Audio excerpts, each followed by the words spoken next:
A very good evening to you all and a very warm welcome. I'm Steve Oxnard. I'm a committee member of AES Cambridge Regional Group and the host for tonight's Audio Engineering Society UK section webinar. Tonight we are going to be hearing all about the translation of data into a completely different form, into that of music and soundscapes through the medium of sonification. Now, I'm sure we can all appreciate what it's like to see a sculptor at their work, where they start with a mold of clay, and from that mold of clay comes a wonderful creation, a monument of artistry. And what we're going to hear about tonight is how we can get the same translation from data, and how we can experience data in new and interesting ways, and how we can basically experience and engage with things that are a little bit more abstract to us, just numbers and graphs, etc., and how we can hear this instead of just seeing it. Tonight's talk is by, with apologies for poor pronunciation on my part in advance, Domenico Vicinanza. Domenico is currently a senior lecturer at Anglia Ruskin University and also works concurrently with Jean as Arts and Humanities Coordinator. Domenico's background is in physics. He has physics degrees, MSc and PhD in physics, so automatically I am in awe. And I have had the great pleasure personally to work alongside Domenico, and also to have been present at one of his previous talks, where I believe the subject matter was turning data from telescopes and such into ostinatos on flute and piano, etc., which was brilliant. So very much looking forward to tonight's talk, and I'm extremely glad that Domenico has agreed to give us a talk on his experience and current work in and around sonification. So Domenico's talk will begin in a moment, and this will take us up towards 8 p.m. tonight, UK time, I might add, for those who are joining from different countries. This session is being recorded. Domenico will be happy to answer questions. So I think for the main bulk of the presentation, you can use the Q&A button or indeed the chat to pose questions if you want to remember them and come back to them later on, because there will be a talk in a Zoom meeting room available after the presentation is finished. And the link to the meeting room in which this Q&A session will take place will be posted to the chat just before the end of the talk. That's more than enough from me, so it is with great pleasure that we wish a warm, albeit digital and remote, welcome to Domenico. Domenico, please, over to you. Thank you ever so much. Thank you so much, Steve, for your introduction, and thank you everyone for joining me tonight. It's a great pleasure. It's an honor to be here, even if it is virtual. I feel all the warmth of an actual audience. So I'm really happy, and really I feel privileged to be here tonight. So as Steve was mentioning, my main background is in my scientific background is in physics, but I also have a music background. I study orchestration and film scoring, and the main result of me not being able to choose between the two is this kind of research at the crossroad between nature science and music. And I've always been curious about the possibilities that this crossroad could offer, both from a scientific point of view, but also as a musician from a music perspective. So I would like to start by playing a little sound, and there's a little quiz if you want. So I would like to think about what this sound reminds you or evokes you in your mind. So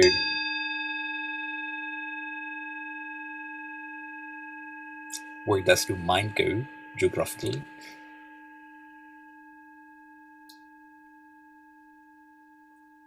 So probably most of you would recognize the sound of a singing, a Tibetan singing bowl, and probably the picture we have in mind is mountain Himalaya, or at least that part of the word.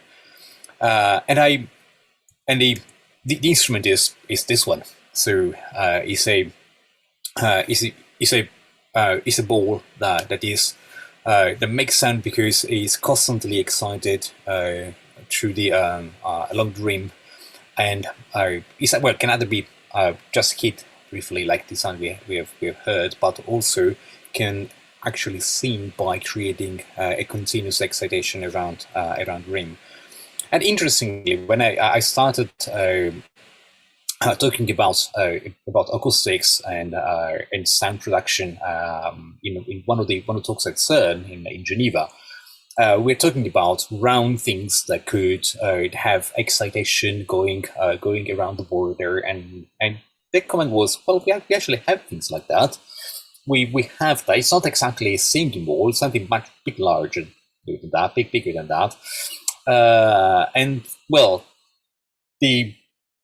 what they pointed me to, it was was one of their accelerators. So this is the proto-synchrotron, a wonderful machine built in 1959, 680 meters long, in which there are a bunch of proton or heavy ions circling, spinning around a few thousands to tens of thousands per second, and so from an outside, this looks like a gigantic music instrument where you have again a periodic phenomena, something that is going round and round continuously.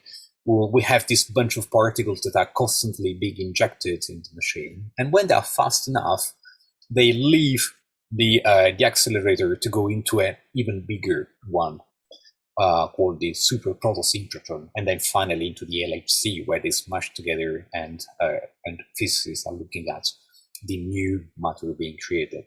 So why is mentioning that is because when we're talking about music instruments in a very wider sense, and an abstract singing bowl, if you want, it was this idea of what happens if we put some, let's say, two metal plates, imagine like a capacitor, two metal plates that are in some way over and above, or below and over and on top of the beams of particles, and we can that way detect the changes to the electric field, and simply play it, like amplify it and play on loudspeaker. And the idea is, okay, how, because we have the privilege of having something that is has a period of thousandths of a second, or a fraction of a thousandth of a second, but is still returning a frequency that is in the audible field directly. The idea was, okay, how does an accelerator sound like? How does a bunch of particles going around the accelerator sound like? And let me show that.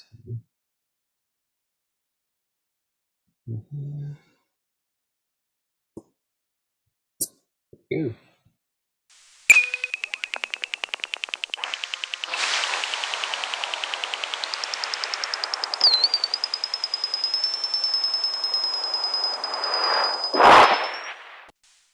So what you heard is a series of clicking sounds.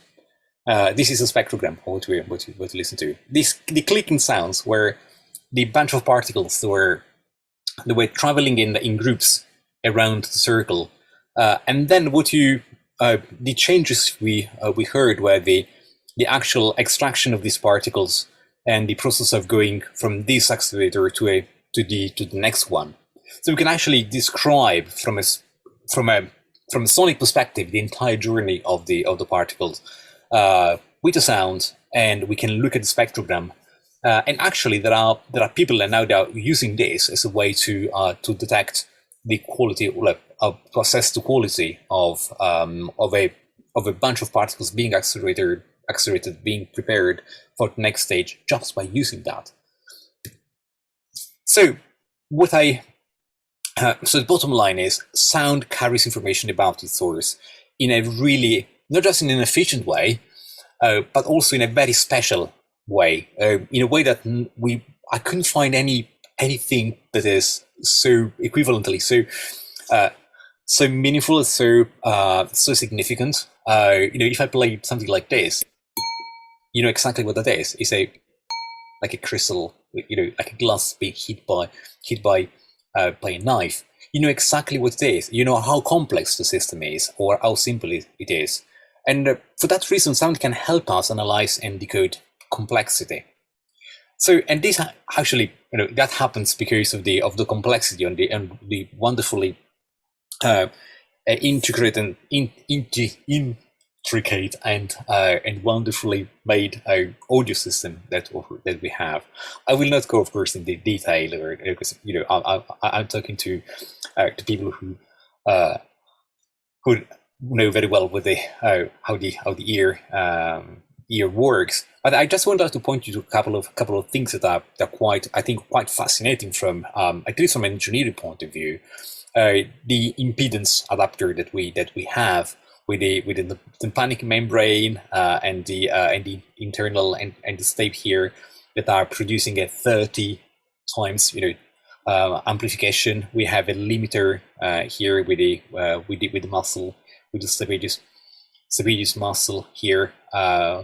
We have a very complex system of transferring vibrations. But the most beautiful thing is the internal membrane, where we have something like 200 to 20,000 unique detectors. Like all these hairy cells that are connected to nerves are actually detectors, and in the surface of our internal membrane, which is like something around 2 centimeters, is covered into more than 20,000 separate detectors, and that, of course, gives the ear such a very special quality.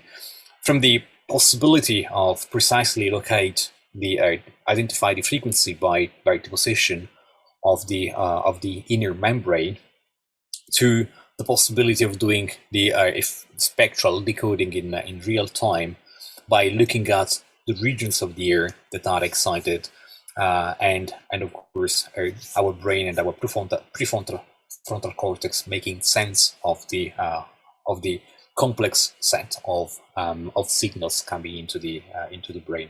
But what the main thing I want to draw your attention tonight is the fact that to process sound, we need the entire brain. And there are certain things that are processed in different parts of the brain. So we can use that if we to carefully design sonifications that have more specific purposes.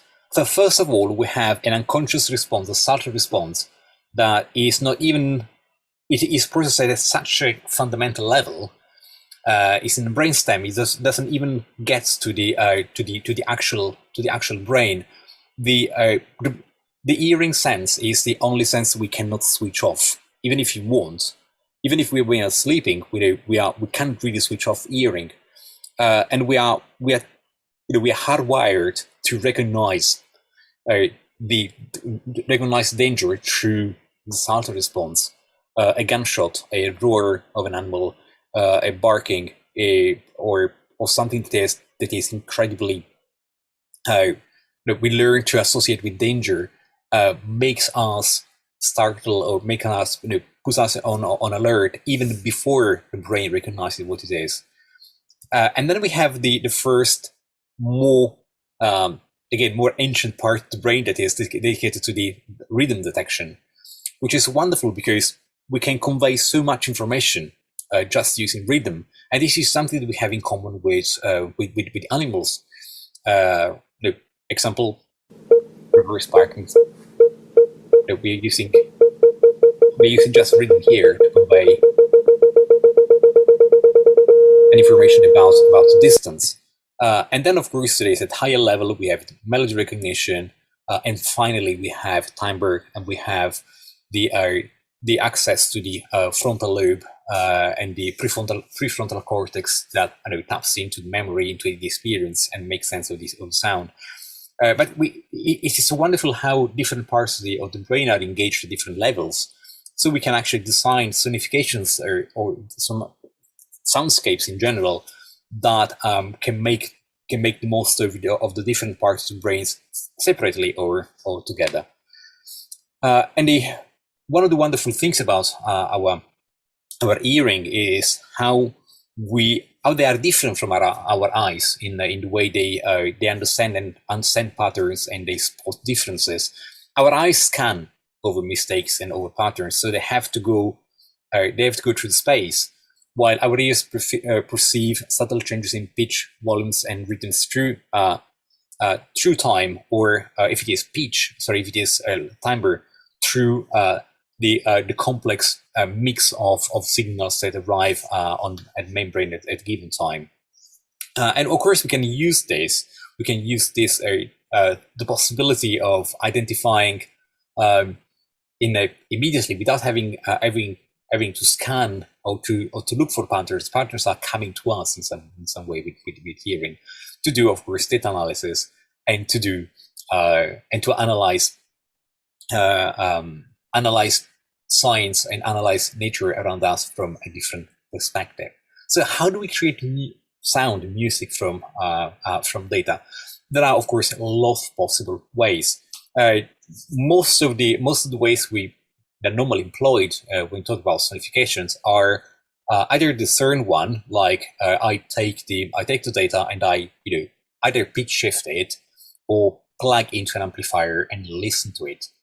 Sometimes it requires a little bit of manipulation. For example, if I take an earthquake wave and I want to listen to it, I have to accelerate it. So I have to play it faster, a few times faster, just to make sure that of course the vibrations are in the audible range.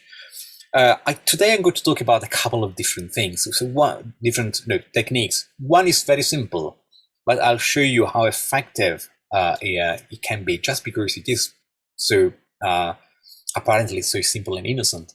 The other one is a bit more complex, and it is the subject of my latest research with the National Park Service in the US, and has to do with the spectral analysis and spectral centroids, and I'll go to that towards the end. So first of all, from a very basic point of view, the main idea about mapping melodies to data is to look at the data and identify a map, a correspondence between numbers on a graph and pitches on a scale. Of course, we have to identify a scale. We have to identify a region, exactly as we have to identify a scale and the axis when we are drawing a graph. And the idea here is that I create a melody whose structural characteristics, like cyclic components, periodicity, patterns, are following exactly the one that I can find in my data. So, for example, I have periodic data that repeats 2 times, and doing that, I can create a melody that repeats 2 times, and I can create something that whose shape follows exactly the shape of the data. That's pretty simple, and it's not new. It's actually more than 400 years old. The first one doing something like that was Johannes Kepler. In 1619, Kepler published the Harmonies Mundi, a wonderful big treatise that described the orbits of the planets around the sun, and his discovery of the planets going around the sun in elliptic orbits. So they were not round, they were elliptic, and because they were elliptic, they were going faster. So planets were going faster and then slower around the sun. So they were accelerating and decelerating. And he had to communicate that. And of course, he did that with formulas. He did that with just by interpreting the data and drawing the pictures of the ellipses. But what is the way he really, the way he really preferred, and the main contribution from my point of view is this. So this is the first sonification in modern terms that we recall in science, and this is a scientist who is using music as a way to communicate a scientific discovery.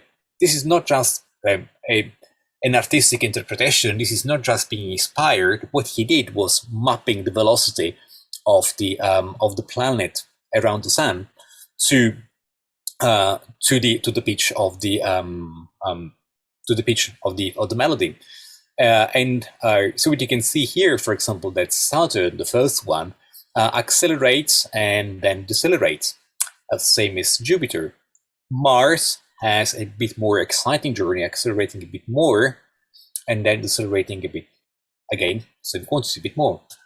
Earth, it just changed a semitone, so it means that the orbit of the Earth is almost a sphere, almost a circle, which is just a tiny little variation between the different phases, so the slowest and the fastest phase of the rotation. Venus is almost a perfect circle, so we've got just 3 nodes. Mercury, we know that is one of the most exciting ones from that point of view, or a bit of a headache if you're an astronomer. And then the last one is the Moon, which again has its own orbit and its own characteristics. The base node is the basic speed, basic velocity of the planet. So we have a proper mapping. So what can we do with that? So some of the research I've done in the past, both from an artistic perspective and from a science perspective, where done in sports science and in human biomechanics. And this has been done with Dr. Jeremy Williams from the University of Exeter. And what we did was using sensors. So in this case, on your left, you can see some reflective paths on athletes. Middle one, there are some active paths. So it means there are some light. Some LEDs were flashing at specific frequencies, and behind on this tripod there is a receiver, like a special infrared camera that were picking up these lights. And the last one here on the thighs and on the leg, there were some accelerometers and gyroscopes to get acceleration. So we had a data acquisition system. So we try to use this for different kind of research. For example, one of the things that we did was working with the St. John's College, trying to turn acceleration and some information from movement capture system of rowers and to assess smoothness, range of movement, regularity using sound.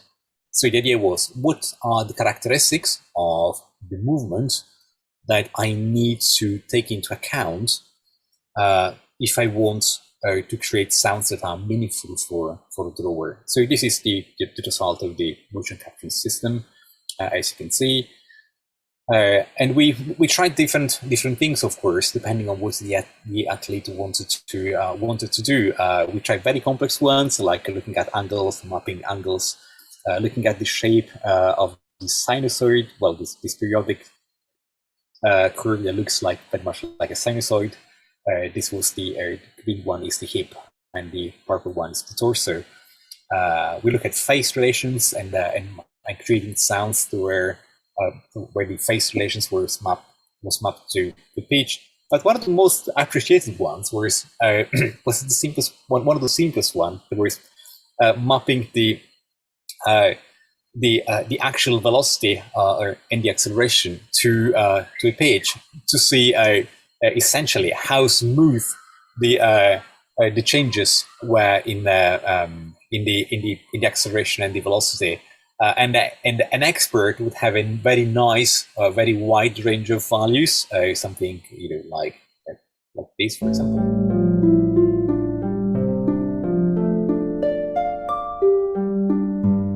while a novice would have a much more limited range.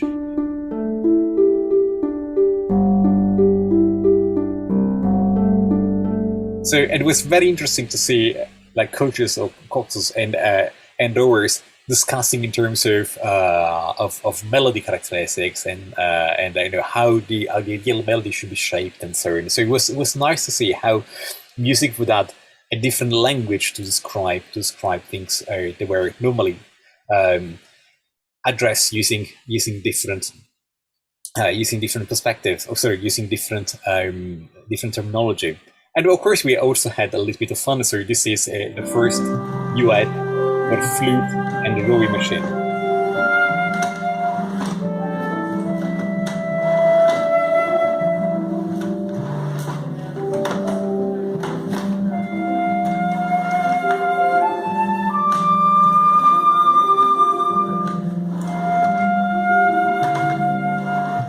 So the rower is playing the harp with sensors on the rowing machine, that is picking up the acceleration and mapping it to pitch, and the pitch was then triggering harp samples, and the flute was then improvising on it. So we'll say probably the first flute rowing machine duet, I believe. I didn't hear anything like anything else like this. And of course, one of the things we started doing with that was, okay, how can I actually use this kind of real-time feedback that I can create by creating melodies for let's say medical purposes. And in particular, we're thinking about situations where the doctor or the health professional could not be in the same place, but probably just using the sound as a way to talk to the patient or to give instruction to the patient. So what we did was participate. Well, we haven't been invited to take part to a humanitarian hackathon in Geneva by Red Cross International and UNESCO. And what we did was create some prototypes that we're using for physiotherapy, where sound was used as a way to discuss and talk about parameters normally are difficult to describe. So here, as you can see, we have flex sensors,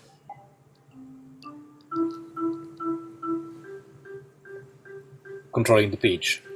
And the idea is that the physiotherapist can prescribe a melody or a melody range to the patient, instead of say, close a bit more, or a bit, or this is too fast or too slow. They could actually sing the melody or teach the melody to the patient. And we did something else using one of the haptic, one of these the physiotherapy balls. We turned it into a haptic device, where we could measure the squeeze thanks to, I don't know if you can see on the top one, there is a black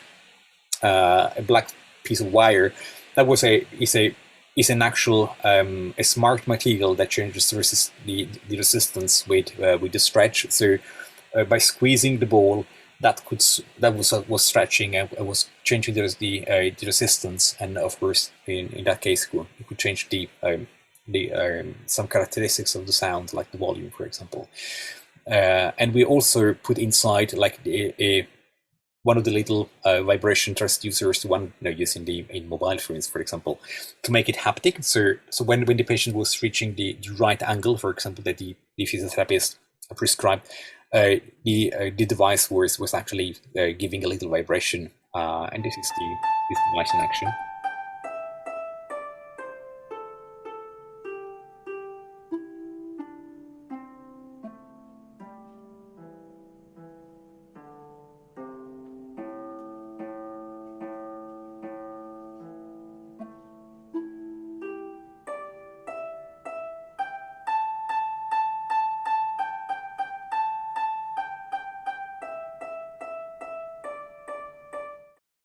So the idea is that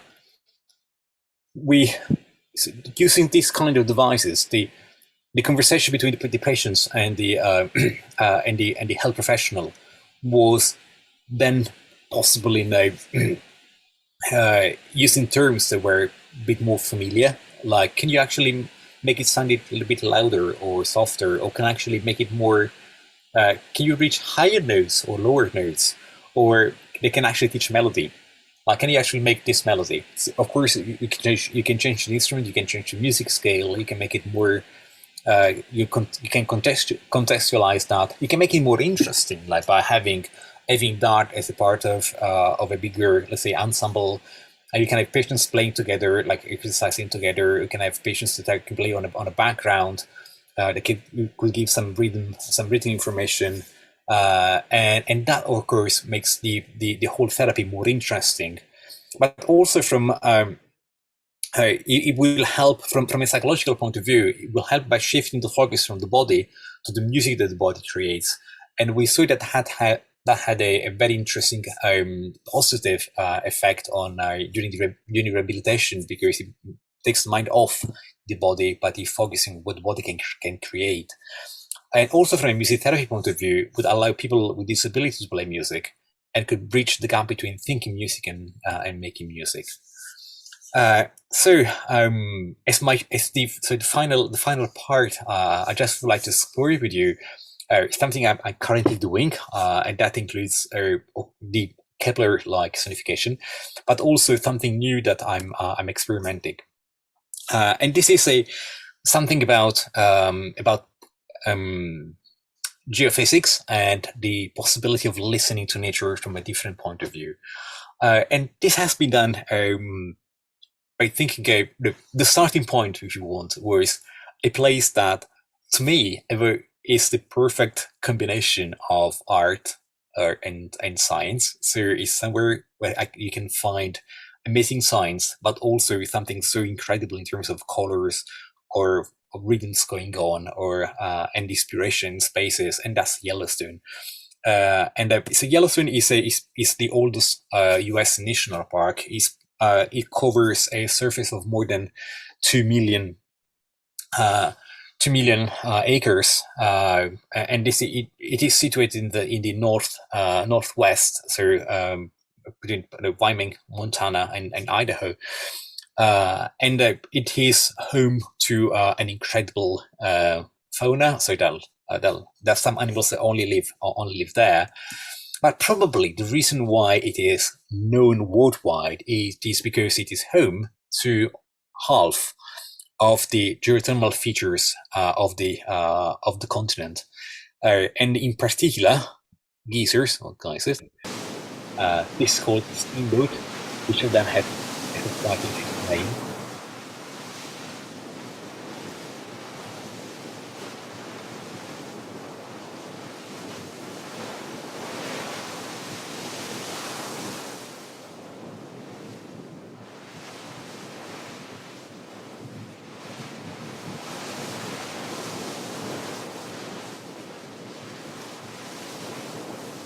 Incredibly fascinating to see and to watch, and the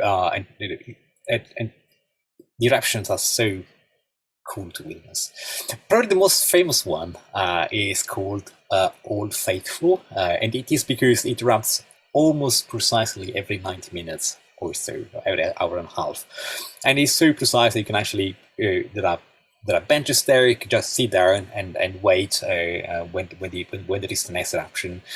And there's also webcam, so you can actually look at it when if you want, you can actually connect and see when it is erupting. And this is how it looks like during the eruption. So it's getting ready.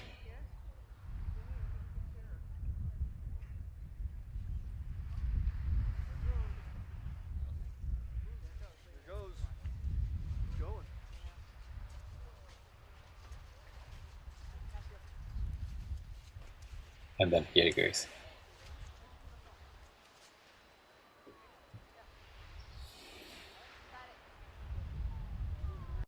Stunning.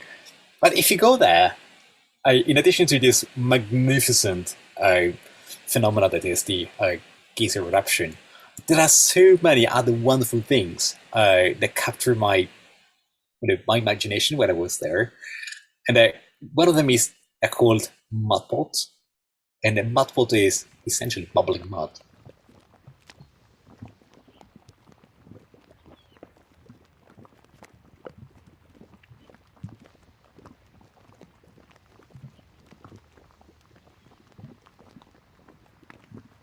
And what I found absolutely beautiful about mudpot is this kind of calm rhythm, this regularity, and this wonderful structure that you can actually perceive is almost the same, not exactly the same. There is some sort of rhythm, some sort of cadence that is, some sort of pulsations, if you want, and that was brilliant. I really loved that. So the idea was, okay, how do I give voice to this? How can I actually turn that into something that conveys the beauty and the richness of this phenomena without just listen to popping bubbles. So I did a couple of things, and first of all, I started by creating a research project. So putting together a project to and I submitted that to the National Park Service to be authorized to actually go there and take some data. And say, I want to create a series of music concert pieces from data collected there as a special opportunity to engage with science. It took me a few months of phone calls and emails back and forth the park, but finally I got my research permit approved in 2020. And that was first permit approved by the US National Park Service that recognized music as a legitimate scientific research output of a scientific project that they approved. So my plan was go there, put some infrasonic microphones and like geophones and accelerometers in the ground. I had my Geffel microphone handmade that has a minimum frequency of 0.5 hertz that I used for this kind of things before, and they worked absolutely beautifully. But then, as you know, COVID happened. So during the 2020, 2021, there was no way of going there. And so time for the plan B. And my plan B was relying on some audio recording that have been done of these geysers by the National Park Service. And they look like this. So they are audio files that I could, they're free, so you can actually go there and download them, listen to them. And what I did was a couple of things. The first one was the Kepler the kind of signification, taking them, looking at the structure, overlay the contour of the waveform with nodes, getting melody that follows the ups and downs and peaks and troughs of the waveform. Or, and this is what I would like to draw your attention, something different, the kind of things you can start doing when you are mapping other things other than just the values. So in this case, for example, I use the position of the peaks to create to work on the rhythmic elements. So, for example, two peaks that were reasonably far apart were mapped to, in this case, quavers, so 8 notes, and peaks that were closer together and almost regularly closer together. They were mapped to semiquavers, so 16 notes. What about the pitch? Well, I look at the spectrogram. And what I was looking for, I had algorithms that were like tracing the path between of the higher of the peaks of the energy. I sometimes use things like spectral centroids to see and track the movement of the spectral centroids and map them to the music scale. So in this case, you can see that there is, if you look at the red part inside the black rectangle. You can recognize the melody going down, then jumping, and then going up again, and that's exactly what was coming from the algorithm mapping so tracking the peak of the energy. Of course, when you have more than one at the same time, like some so in this case where there is the black rectangle, there are also higher red regions in the higher frequencies. and they were so I used the position or the presence of other at the center of energies when I created pieces for more than one instrument, for example, flute and piano, and I used that in the piano, for example, to highlight the words at that specific moment there was something happening. So now, without any further ado, I would like to play something for you. Well, and this is the this is one of the users that were. This is a steamboat that you've seen before, and this is played by a dear friend of mine and very wonderful musician, Dr. Alisa Schwartz from State University. And the idea, you can see here the actual phases from the quiet, pre-eruption phase, and then the preparation with the pressure building up and down, and finally you can see here at the bottom you can see the energy going down in this sort of waterfall like melodies. And hopefully, by listening to it, you can recognize something that reminds you of the geysers erupting.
And that was the geyser translated into music. Of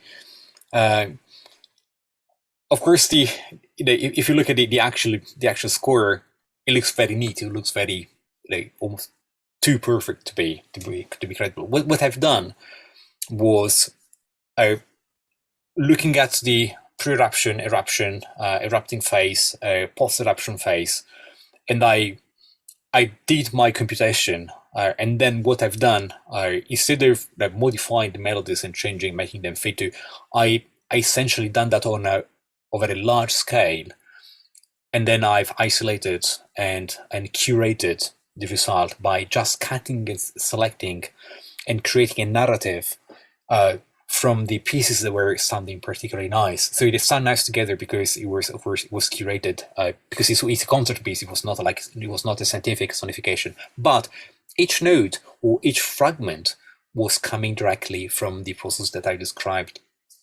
Some of them were more interesting, some less interesting. So I used my sensitivity and my liberty as an artist to curate and so to cut and just isolate the parts were sounding nice from the pre-eruption, eruption, and post-eruption, and put together as an actual piece. If you're interested in knowing something more about that, there was a BBC Radio 4 documentary about this. So feel free to listen to it, of course, if you would like something more. And just before concluding with my 45 minutes, I just have literally 1 minute of music played live by Dr. Lisa Schwartz on the flute.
Thank you.